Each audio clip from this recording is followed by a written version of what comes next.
নমস্কার, ধন্যবাদ। বিবর্ধন মুখার্জি ওয়েস্ট বেঙ্গল আসানসোল থেকে বলছি। আজকে বিজনেস সম্পর্কে কিছু জিনিস আলোচনা করব। বিজনেস, কোন বিজনেস করলে মানুষ সাকসেস হয়, বিজনেস যেটা আছে কোন কোন মানুষ সাকসেস হয়েছে। যেমন প্রথমে বলি, বিজনেসের যে গ্রহ হচ্ছে আপনার বুধ। বুধ যদি সপ্তমভাবে থাকে তাহলে মানুষের নানা রকমের আইডিয়া হয়। বুধের সঙ্গে যদি রাহু কানেক্টেড থাকে তাহলে আপনার গাড়ি ঘোড়ার বিজনেস থাকে। গাড়ি ঘোড়ার বিজনেস থাকে বড় বড় আপনার স্টিল প্ল্যান্ট, কিংবা লোহার কয়লা ইন্ডিকেট করে, যেটা প্রচুর টাকা ইনকাম করে। বড় রেস্টুরেন্ট, সেটা রাহুর কারকতা হয়। আবার ওর সাথে যদি শনি, বুধের সঙ্গে শনি যদি কানেক্টেড থাকে, তাহলে বড় আপনার কয়লারও কারবার থাকে। 2 নম্বরের কারবার প্রচুর পয়সা একসময় দেয়।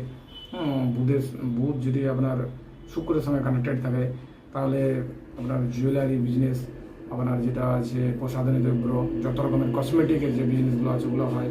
তার সাথে সাথে যদি মঙ্গল কানেক্টেড থাকে, বড় বড় যে হোটেল রেস্টুরেন্ট, সব মঙ্গলের কারকতাতে হয়। আরও আপনার বুধ আছে, বুধের সঙ্গে যদি চন্দ্র কানেক্টেড থাকে, লিকুইড টাইপের বিজনেস, পেট্রোল পাম্প, জলের প্রকল্প, ডায়েরি মিল্ক, দুধের সমস্ত কিছু, মিনারেল ওয়াটার, চন্দ্রের কানেকশন যদি থাকে তাহলে বলা হয়। কিন্তু প্রথমেই বলি, বিজনেস যেটা আছে বুধের রেখা যদি স্ট্রং হয়, ভালো পজিশন থাকে, তার সাথে সাথে যদি রবির রেখা খুব ভালো থাকে, গুডউইল খুব ভালো হয়, মার্কেটে যেটা আছে বিজনেস হয় এবং গুডউইল খুব ভালো নাম সুনাম হয়। তার বিজনেসের প্রথম যে ফার্স্ট স্টেপগুলো কিছু কিছু বললাম।